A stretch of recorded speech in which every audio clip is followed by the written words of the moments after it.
فصل نمبر 20 حضرت صلی اللہ علیہ وسلم کا مریضوں کی عیادت کا طریقہ۔ نبی کریم صلی اللہ علیہ وسلم کی عادت مبارکہ تھی کہ جب صحابہ کرام میں کوئی بیمار ہو جاتا تو اس کی عیادت کے لیے تشریف لے جاتے تھے۔ ایک یہودی خادم اور اپنے مشرک چاچا کی عیادت کے لیے بھی تشریف لے گئے اور ان دونوں کو اسلام کی دعوت دی، چنانچہ یہودی نے اسلام قبول کر لیا۔ آپ مریض کے قریب تشریف لے جاتے اور اس کے سرہانے بیٹھ کر حال دریافت فرماتے تھے۔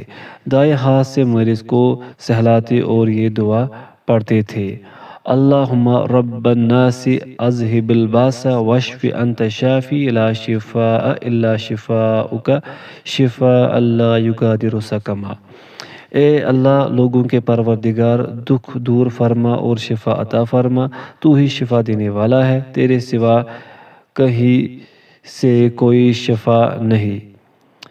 ایسی شفا دے جو کسی بیماری کو رہنے نہ دے۔ اور آپ مریض کے لیے 3 بار دعا فرماتے تھے، جیسا کہ آپ نے حضرت سعد رضی اللہ عنہ کے لیے دعا کی: اللہم اشف سعدہ، اے اللہ سعد کو شفا دے۔ مریض کی عیادت کے وقت یہ دعا پڑھتے تھے: لا باس طہور انشاءاللہ، کبھی کفارہ و طہورہ فرماتے تھے، یعنی کوئی فکر کی بات نہیں، انشاءاللہ یہ بیماری گناہوں سے پاک کرنے والی ہے۔ اور جس کے زخم یا کوئی اور تکلیف ہوتی تو آپ اس پر دم کیا کرتے، چنانچہ شہادت کی انگلی زمین پر رکھ دیتے، پھر اسے اٹھا لیتے اور یہ دعا پڑھتے: بسم اللہ تربت ارضنا بریقت بعضنا یشفی سقیمنا باذن ربنا۔ اللہ کے نام سے ہمارے زمین کی مٹی ہم میں سے بعض کے لعاب سے ہمارے بیمار کو شفا دے گی، ہمارے رب کی اجازت سے۔ یہ صحیحین کی روایت ہے۔ اس سے 70,000 والی حدیث میں لا یرقون، جو دم نہیں کریں گے، کا لفظ بالکل باطل ہو جاتا ہے اور ثابت ہوتا ہے کہ وہ راوی کی غلطی ہے۔ نبی کریم صلی اللہ علیہ وسلم مریض کی عیادت کے لیے کوئی دن یا کوئی وقت مقرر نہیں کرتے تھے، بلکہ آپ دن اور رات کے تمام اوقات میں حسب ضرورت مریضوں کی عیادت فرماتے تھے اور امت کے لیے اسی کو مشروع فرمایا ہے۔ آپ آنکھ کے مریضوں کی بھی عیادت فرماتے، کبھی مریض کی پیشانی پر دست مبارک رکھتے، پھر اس کے سینے پر پیٹ پر ہاتھ پھیرتے اور دعا فرماتے: اے اللہ اسے شفا دے۔ اور آپ چہرے پر بھی ہاتھ پھیرتے اور جب مریض کی صحت سے مایوس ہو جاتے تو یہ آیت پڑھتے: انا للہ و انا الیہ راجعون۔ جنازے کے سلسلے میں آپ کا طریقہ انتہائی کامل اور تمام دوسری قوموں سے بالکل مختلف تھا۔ اس میں میت اور اس کے رشتہ داروں کے لیے حسن سلوک اور احترام کا پورا لحاظ رکھا گیا تھا، اور مردے کے ساتھ معاملہ کرنے میں زندہ شخص اپنی بندگی و عاجزی کا اظہار کرتا ہے۔ جنازوں میں آپ کی سنت طیبہ اللہ تعالیٰ کی پوری اطاعت و عبودیت کا اظہار تھی، اور میت کو اچھی طرح اللہ تعالیٰ کی طرف بھیجتے تھے۔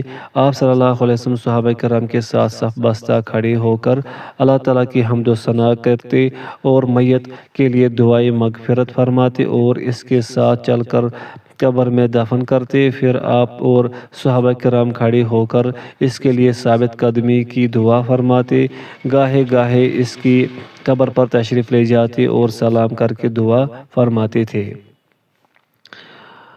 مریض کے ساتھ نبی کریم صلی اللہ علیہ وسلم کا شروع سے ہی سلوک ذکر آخرت، وصیت اور توبہ و استغفار کرنے کی ہدایات پر مبنی ہوتا، اور اس کے پاس موجود لوگوں کو حکم دیتے کہ قریب الموت مریض کو کلمہ شہادت لا الہ الا اللہ کی تلقین کرتے رہیں تاکہ کلمہ طیبہ ہی اس کا آخری کلام ہو۔ پھر ان اقوام کی عادات اور طور طریقے اختیار کرنے سے منع فرماتے جو آخرت پر ایمان نہیں رکھتے، یعنی ایسے مواقع پر منہ پیٹتی چیختی چلاتی اور بے حد واویلا مچاتی ہے۔ آپ نے میت کے لیے رونے اور اظہار رنج و افسوس کی اجازت دی ہے، جس میں چیخنا و چلانا نہ ہو۔ دل سے غمگین رہنے کا حکم ہے، چنانچہ آپ کا ارشاد ہے کہ آنکھیں آنسو بہاتی ہیں اور دل غمگین رہتا ہے، اور ہم وہی کہتے ہیں جس سے ہمارا پروردگار راضی ہو۔ آپ نے اپنی امت کے لیے الحمدللہ اور انا للہ و انا الیہ راجعون پڑھنا اور اللہ تعالیٰ کے فیصلے پر راضی رہنا مسنون قرار دیا ہے۔ نبی کریم صلی اللہ علیہ وسلم کی سنت طیبہ یہ تھی کہ میت کی تجہیز و تدفین میں جلدی کرتے تھے، اسے غسل دیتے، خوشبو لگاتے اور سفید کپڑوں میں کفن دیتے، اور پھر جنازے کی نماز پڑھتے اور اس کے بعد قبر تک ساتھ جاتے تھے۔ جب صحابہ کرام نے دیکھا کہ یہ کام نبی کریم صلی اللہ علیہ وسلم کو تکلیف دے رہا ہے تو وہ خود میت کی تیاری کرتے، پھر میت کو اٹھاتے اور نماز جنازہ مسجد کے باہر پڑھتے اور کبھی مسجد کے اندر بھی پڑھ لیتے، جیسے کہ آپ نے سہیل بن بیدہ اور ان کے بھائی کی نماز جنازہ مسجد میں پڑھائی۔ نبی کریم صلی اللہ علیہ وسلم کی سنت طیبہ یہ تھی کہ جب کوئی انتقال کر جائے تو اس کا چہرہ اور بدن چھپا دیا جائے، اس کی آنکھیں بند کر دی جائے۔ بسا اوقات میت کا خود بوسہ لیتے، جیسا کہ آپ حضرت عثمان بن مظعون کا بوسہ لے کر رو پڑے۔ آپ میت کو 3 یا 5 مرتبہ یا غسل دینے والے کے خیال کے مطابق حسب ضرورت زیادہ غسل دینے کا حکم دیتے تھے، اور آخری مرتبہ کافور استعمال کرنے کو کہتے تھے۔ میدان جنگ کے شہداء کو غسل نہیں دیتے تھے اور ہتھیار و زرہ وغیرہ اتار کر اسی کپڑے میں تدفین کر دیتے تھے، اور نماز جنازہ بھی نہیں پڑھتے تھے، اور حالت احرام میں فوت ہو جانے والے کو آپ نے پانی اور بیری سے غسل دیا اور احرام ہی کے کپڑے میں اسے کفن دینے کا حکم دیا، اور اسے خوشبو لگانے اور سر چھپانے سے منع فرمایا۔ میت کے متعلقین کو اچھے اور سفید کپڑے کا کفن پہنانے کا حکم دیتے اور زیادہ مہنگے کفن سے منع فرماتے تھے، اور اگر کفن چھوٹا ہوتا اور پورے بدن کو چھپانے سے قاصر ہوتا تو اس کا سر چھپا دیتے اور پاؤں پر گھاس ڈال دیتے تھے۔ نماز جنازہ کے لیے جب کوئی میت نبی کریم صلی اللہ علیہ وسلم کے سامنے لائی جاتی تو آپ دریافت فرماتے کیا اس پر قرض ہے یا نہیں۔ اگر اس پر قرض نہ ہوتا تو اس پر نماز پڑھ دیتے، اور اگر قرض ہوتا تو خود نہ پڑھتے بلکہ صحابہ کو نماز پڑھنے کا حکم دے دیتے، کیونکہ نبی کریم صلی اللہ علیہ وسلم کی دعا نماز حصول مغفرت اور وجوب شفاعت کا حکم رکھتی ہے، اور ادھر مقروض کا قرض دخول جنت کے لیے مانع ہے۔ چنانچہ جب کثرت فتوحات کی وجہ سے نبی کریم صلی اللہ علیہ وسلم کے پاس دولت آ گئی تو آپ قرض دار پر نماز جنازہ پڑھنے لگے، کیونکہ آپ اس مال کے ذریعے اس کا قرض ادا فرما دیتے تھے اور اس کا ترکہ اس کے ورثاء کو دے دیتے تھے۔ جب آپ صلی اللہ علیہ وسلم نماز جنازہ شروع فرماتے تو تکبیر کہتے اور اللہ تعالیٰ کی حمد و ثنا بیان کرتے۔ حضرت ابن عباس رضی اللہ عنہ نے ایک جنازے پر نماز پڑھی تو پہلی تکبیر کے بعد بلند آواز سے سورہ فاتحہ پڑھی اور بعد میں فرمایا تاکہ تمہیں معلوم ہو جائے کہ یہ سنت ہے۔ ہمارے شیخ الاسلام ابن تیمیہ رحمۃ اللہ کا قول ہے کہ سورہ فاتحہ پڑھنا واجب نہیں ہے بلکہ سنت ہے، اور حضرت ابو امامہ بن سہل نے صحابہ کرام کی ایک جماعت سے نماز جنازہ میں درود شریف پڑھنا نقل کیا ہے۔ یحییٰ بن سعید انصاری نے سعید بن مقبری سے اور انہوں نے حضرت ابو ہریرہ رضی اللہ عنہ سے روایت کیا ہے کہ انہوں نے حضرت عبادہ بن صامت سے نماز جنازہ کے متعلق سوال کیا تو انہوں نے کہا کہ میں تمہیں بتاتا ہوں، ابتدا میں تکبیر کہو، پھر رسول اللہ صلی اللہ علیہ وسلم پر درود بھیجو اور یہ دعا پڑھو: اللہم ان عبدک فلانا کان لا یشرک بک وانت اعلم بہ ان کان محسنا فزد فی احسانہ وان کان مسیئا فتجاوز عنہ اللہم لا تحرمنا اجرہ ولا تضلنا بعدہ۔ اے اللہ بے شک تیرا فلاں بندہ تیرے ساتھ شرک نہ کرتا تھا اور تو ہی حقیقت کو زیادہ جانتا ہے، اگر وہ نیک تھا تو اس کی نیکیوں میں اضافہ فرما اور اگر برا تھا تو اس سے درگزر فرما۔ اے اللہ ہمیں اس کے اجر سے محروم نہ کرنا اور اس کے بعد ہمیں گمراہ نہ کرنا۔ مردے پر نماز جنازہ کا مقصد دعائے خیر ہے، اسی وجہ سے آپ سے ثابت ہے، اور دعا کا جتنا ذکر ملتا ہے اتنا سورہ فاتحہ یا درود کا ذکر نہیں ملتا۔ آپ صلی اللہ علیہ وسلم سے یہ دعا بھی ثابت ہے، اللہم ان فلان ابن فلان فی ذمتک وحبل جوارک وقہ فتنة القبر وعذاب النار وانت اہل الوفاء والحق فاغفر له وارحمہ انک انت الغفور الرحیم۔ اے اللہ فلاں بن فلاں تیری پناہ اور تیری ہمسائیگی کی امان میں ہے، تو اسے قبر کی فتنہ اور جہنم کی آگ سے نجات دے، تو وفا اور حق والا ہے، اے اللہ تو اسے بخش دے اور اس پر رحم فرما، بے شک تو بخشنے والا ہے، رحم کرنے والا ہے۔ اور یہ دعا بھی منقول ہے، اللہم انت ربها وانت خلقتها وانت رزقتها وأنت هديتها للإسلام وأنت قبضت روحها تعلم سرها وعلانيتها جئنا شفعاء فاغفر لها۔ اے اللہ تو اس میت کا رب ہے، تو نے اسے پیدا کیا، رزق دیا، اسلام کی توفیق دی اور اس کی روح قبض کی، تو اس کے ظاہر و باطن کو جانتا ہے، ہم سفارش بن کر آئے ہیں تو اسے بخش دے۔ نبی کریم صلی اللہ علیہ وسلم میت کے لیے اخلاص سے دعا کرنے کا حکم دیتے تھے۔ نماز جنازہ میں آپ 4 تکبیریں کہتے تھے، آپ 5 تکبیریں بھی آپ سے ثابت ہے اور 5 تکبیریں بھی آپ سے ثابت ہے۔ صحابہ کرام سے 4، 5 اور 6 تکبیریں تک بھی ثابت ہے۔ علقمہ کہتے ہیں کہ میں نے حضرت عبداللہ بن مسعود رضی اللہ عنہ سے کہا کہ حضرت معاذ رضی اللہ عنہ کے کچھ ساتھی شام سے آئے ہیں، انہوں نے میت پر نماز جنازہ میں 5 تکبیریں کہی ہے۔ انہوں نے فرمایا کہ میت پر تکبیر کہنے میں کوئی عدد نہیں ہے، امام جتنی تکبیریں کہے اتنی تکبیریں کہو اور جب ختم کرے تب ختم کر دو۔ امام احمد سے پوچھا گیا، صحابہ کرام میں کسی کے متعلق آپ کو معلوم ہے کہ وہ نماز جنازے میں 2 سلام پھیرتے تھے؟ انہوں نے کہا نہیں، لیکن 6 صحابیوں کے بارے میں منقول ہے کہ وہ دائیں طرف ایک مختصر سا سلام پھیرتے تھے۔ انہوں نے حضرت ابن عمر، حضرت ابن عباس اور حضرت ابو ہریرہ رضی اللہ عنہم کا نام لیا۔ نماز جنازہ میں رفع دین کے متعلق امام شافعی سے منقول ہے کہ ایک صحابی کے اثر اور نماز میں سنت پر قیاس کرتے ہوئے رفع دین کیا جائے۔ صحابی کے اثر سے ان کی مراد یہ ہے کہ حضرت ابن عمر اور حضرت انس سے ثابت ہے کہ وہ نماز جنازہ کی ہر تکبیر پر رفع دین کرتے تھے۔ نماز جنازہ فوت ہو جانے پر رسول اللہ صلی اللہ علیہ وسلم قبر پر نماز جنازہ پڑھتے تھے، چنانچہ آپ نے ایک بار 1 رات کے بعد نماز جنازہ پڑھی، ایک بار 3 رات کے بعد اور ایک بار 1 ماہ کے بعد پڑھی، اور اس سلسلے میں کسی مدت کی تحدید نہیں کی گئی۔ امام مالک کے یہاں ولی کے علاوہ کسی کو بعد میں نماز جنازہ پڑھنے کی اجازت نہیں ہے جب ولی نماز جنازہ میں موجود نہ ہو۔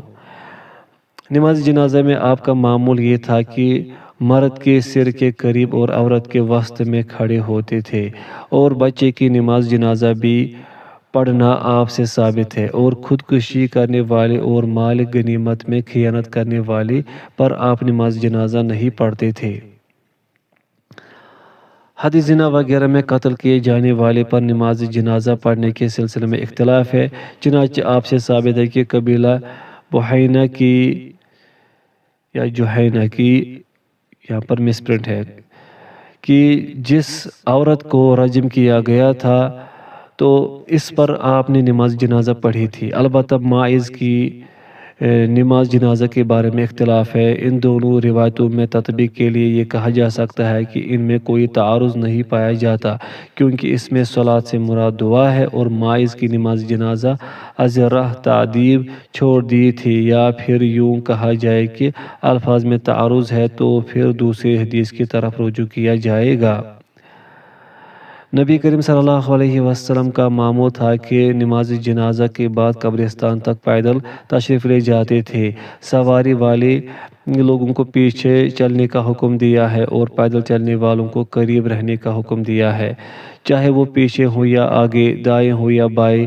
آپ میت کو تیز لے جانے کا حکم دیتے، چنانچہ صحابہ تقریباً دوڑتے ہوئے لے جاتے تھے اور آپ خود بنفس نفیس پیدل چلتے تھے اور فرماتے تھے، میں کیسے سوار ہو سکتا ہوں جبکہ فرشتے پیدل چل رہے ہیں۔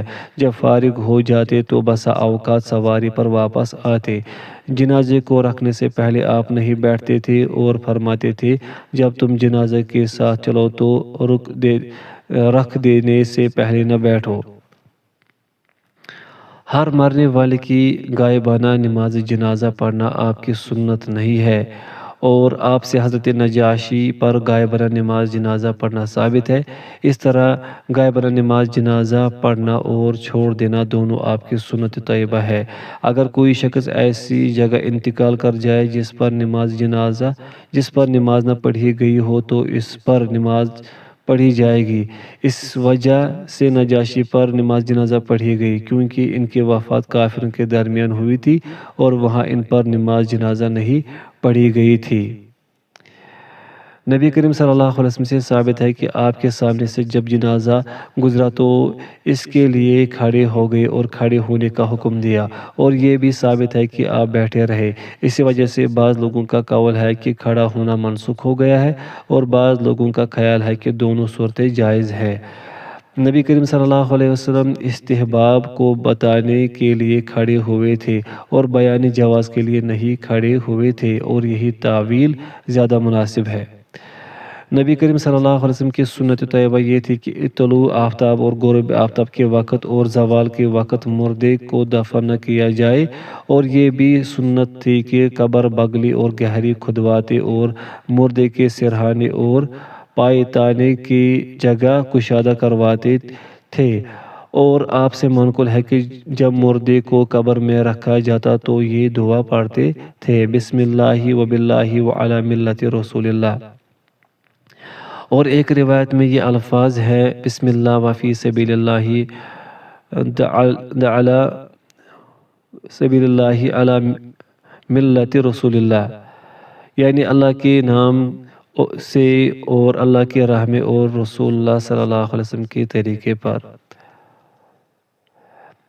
اور آپ سے یہ بھی منقول ہے کہ آپ میت کی قبر پر دفن کے وقت سر کے جانب 3 بار چلو بر کر مٹی ڈالتے، اور جب دفن سے فارغ ہو جاتے تو آپ اور آپ کے صحابہ قبر کے پاس کھڑے ہو کر مردے کی ثابت قدمی کے لیے دعا فرماتے، اور اس کا آپ نے حکم بھی دیا ہے۔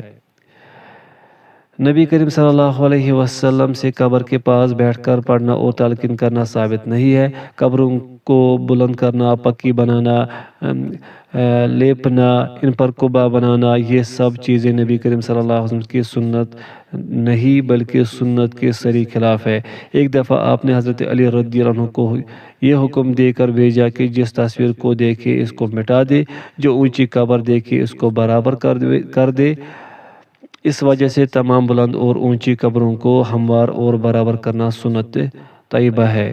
نیز آپ نے قبر پر چونا لگانے اور اس پر تعمیر کرنے سے منع فرمایا ہے، اور ان پر کتب تحریر کرنے کی مخالفت کی ہے۔ علامت کے طور پر پتھر رکھنے کی اجازت دی ہے۔ نبی کریم صلی اللہ علیہ وسلم نے قبروں کو سجدہ گاہ بنانے اور ان پر چراغ جلانے سے ممانعت فرمائی ہے، اور ایسا کرنے والوں پر لعنت کی ہے، اور قبروں کی طرف رخ کر کے نماز پڑھنے اور اپنی قبر پر میلہ و عید منانے سے بھی منع کیا ہے۔ اور آپ کی سنت یہ تھی کہ قبروں کی توہین نہ کی جائے، اور نہ انہیں روندا جائے، اور نہ ان پر بیٹھا جائے، اور نہ ٹیک لگائی جائے، اور نہ اس شدت سے تعظیم کی جائے کہ انہیں سجدہ گاہ بنا لیا جائے اور ان کے پاس یا ان کی طرف نماز پڑھی جانے لگے، میلے شروع ہو جائے اور انہیں بت بنا لیں گویا ان کی عبادت ہو رہی ہو۔ نبی کریم صلی اللہ علیہ وسلم صحابہ کی قبروں کی زیارت کے لیے تشریف لے جاتے تھے اور ان کے لیے دعائے استغفار کرتے تھے۔ یہی زیارت قبور ہے جو امت کے لیے مشروع اور مسنون ہے۔ زیارت کے وقت مسلمانوں کو یہ دعا پڑھنے کا حکم دیا ہے: السلام علیکم اہل الدیار من المؤمنین والمسلمین وإنا انشاء اللہ بکم لاحقون نسأل اللہ لنا ولکم العافیہ۔ مومنوں اور مسلمانوں کے اہل دیار، تم پر سلامتی ہو، اور بے شک اگر اللہ نے چاہا تو ہم تم سے ملنے والے ہیں۔ ہم اللہ سے اپنے لیے اور تمہارے لیے عافیت کی دعا کرتے ہیں۔ نبی کریم صلی اللہ علیہ وسلم قبروں کی زیارت کے وقت وہی کچھ کرتے اور کہتے تھے جو نماز جنازہ کے وقت کرتے اور کہتے تھے، لیکن اہل شرک نے مردوں کو پکارنا، ان کو شریک کرنا، اس سے حاجتیں مانگنا، مدد چاہنا اور ان کی طرف توجہ ایسے کرنے لگے جو آپ کی سنت اور شریعت کے صریحاً خلاف ہے۔ نبی کریم صلی اللہ علیہ وسلم کی سنت طیبہ توحید اور مردوں کے ساتھ حسن سلوک پر مبنی ہے۔ آپ میت کے گھر والوں کی تعزیت کرتے تھے، لیکن وقت مقرر کر کے اجتماع کرنا اور قبر پر یا دوسری جگہ جمع ہو کر قرآن پڑھنا آپ کا اسوہ حسنہ نہیں ہے۔ نبی کریم صلی اللہ علیہ وسلم نے کی سنت طیبہ یہ بھی تھی کہ میت کے گھر والے لوگوں کے لیے کھانے وغیرہ کا انتظام نہ کرے، بلکہ میت کے اہل خانہ کے لیے کھانا تیار کرے اور ان کو کھلائے، اور میت کے لیے باقاعدہ اعلان و منادی سے آپ منع فرماتے تھے